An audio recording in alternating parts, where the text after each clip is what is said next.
A British woman from Manchester had the shock of her life when she woke up after being in a coma for 7 weeks. The world around her had just moved on, something made all too clear by what she discovered. Her life before the coma had been completely different from what her life would be like after. Curious to hear about her story? But before we start, smash the like button and make sure to subscribe if you haven't, and hit that notification bell so that you won't miss any new stories. Laura Ward, a 33-year-old woman from Tyldesley, a village in Greater Manchester in the west of England, worked as a teaching assistant at Tyldesley Primary School. At the end of the school year, the woman developed a sore throat. She coughed a lot. As is the norm with these types of symptoms, she immediately had herself tested for COVID-19. The rapid test that she had done gave a negative result. However, her symptoms worsened, so she also took a PCR test. This test showed a positive result. Laura had contracted COVID-19. She went into quarantine and hoped that her symptoms would disappear soon. The symptoms worsened until at a certain point Laura could hardly breathe. She decided to call 911, where she was advised to go to the hospital. She stayed here for 2 weeks while her symptoms kept getting worse. It was a terrible time for Laura.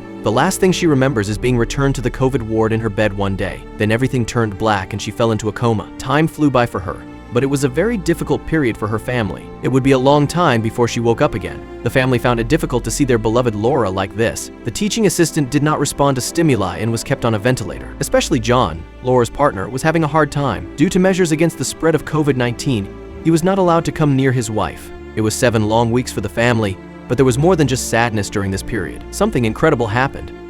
Unfortunately, although Laura was physically present, she was not conscious when the miracle happened. They would have loved for her to be able to experience this. It was still weeks before she would wake up. Laura's relatives tried to contact their loved one during her stay in the hospital. Laura's nurses regularly put her phone next to her bed so John could talk to his wife via FaceTime. He didn't know if she could hear him, but it did wonders for his peace of mind. John told her how proud he was of her and how strong she was. He also told her what had happened and how sorry he was that she had missed this. He hoped she would wake up soon to see for herself what a wonderful thing had occurred. Unfortunately, Laura wasn't able to hear any of this, which is why she was so shocked when she woke up weeks later. Unfortunately, Laura had contracted COVID-19. She had not been vaccinated against the virus, because she belonged to a group that had until then been advised not to get vaccinated yet. This could entail risks.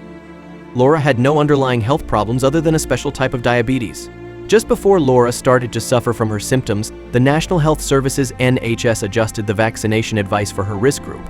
Unfortunately, this came too late for Laura, and she ended up in the hospital unvaccinated and in a coma. When she got there and doctors consulted her medical records, it turned out that it was not just her life that was in danger. The reason that Laura had not gotten vaccinated was because she belonged to a certain risk group. Laura was pregnant at the time of her COVID-19 infection. She was 6 months pregnant when she was hospitalized. Laura was very concerned about her baby's health. Still, there was one thing John needed to keep in mind.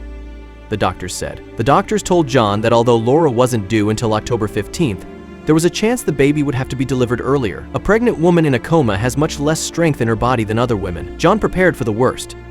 After a 31-week pregnancy, with more than 2 months to go before the October 15th due date, the doctors decided to deliver the baby through an emergency procedure. Laura had a cesarean section while unconscious. John paced the hospital lobby, awaiting news. He hoped everything would go well. Medical experts at the Royal Bolton Hospital did everything they could to deliver the baby without any problems. It was a challenging medical procedure, as the woman was comatose. The COVID measures also had to be observed as much as possible. Everything was done to make the birth a success. Laura wasn't aware of the procedure, but for John, every minute felt like an hour. After intensive surgery, one of the doctors walked into the hall of the hospital. John jumped out of his chair and ran toward the doctor. He had good news.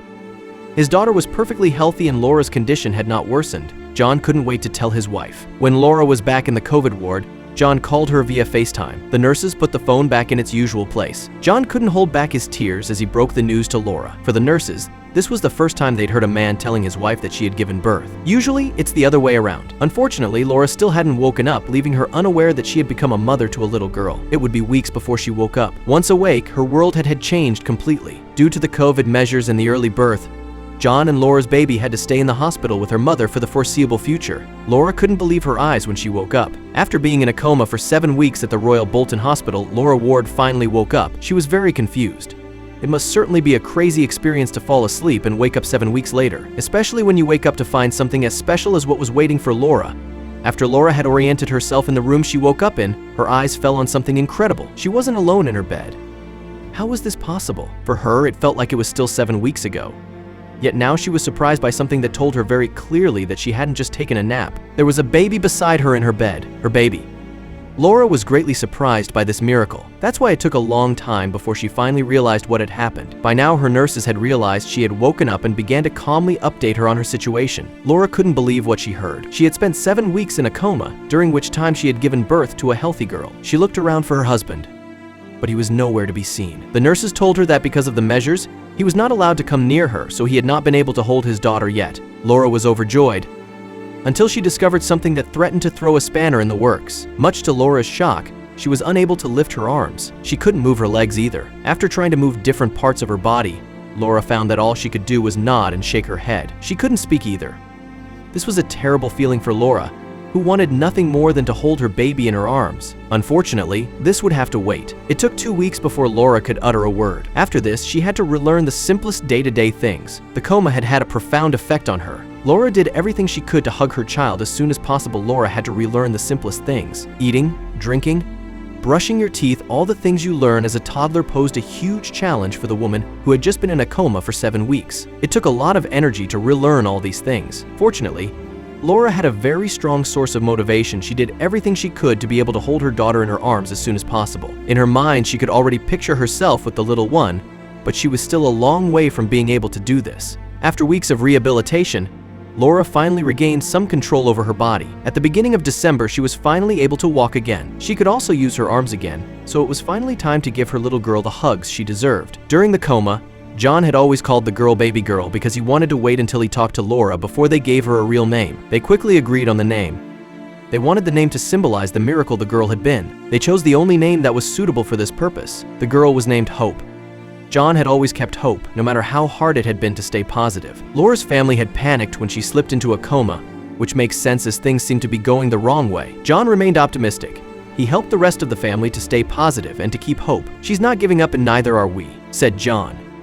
"Let's stay positive. We're not going to lose her. Everything will be fine." It was precisely this hope of John that guided the rest of the family through this difficult time. Now that Laura can finally cuddle with her little Hope, she won't let a moment go to waste. The two love each other very much. Hope is doing very well, and Laura also notices that her condition is improving a little bit every day. She has since been transferred to another hospital for the final phase of her rehabilitation. It wouldn't be long before the two could go home to be reunited with John. Laura hopes to be home by Christmas. She can't wait to celebrate the holidays with the family's new addition. In any case, the first gift has already been given to her. Nothing beats her little miracle. Laura has one more message for the world. Laura hopes to return to the primary school where she works as a teaching assistant in September. With how well her rehabilitation has gone so far, that doesn't seem like an impossible prospect. She hopes that her students are not too shocked by the fact that she was in a coma. The new mother herself was very shocked indeed. Although she had no underlying medical problems, she ended up in a coma anyway. She therefore advises all pregnant women to get vaccinated against COVID-19. "I would say just do it," Laura advises. "I wouldn't wish on anyone what I've been through. Better safe than sorry."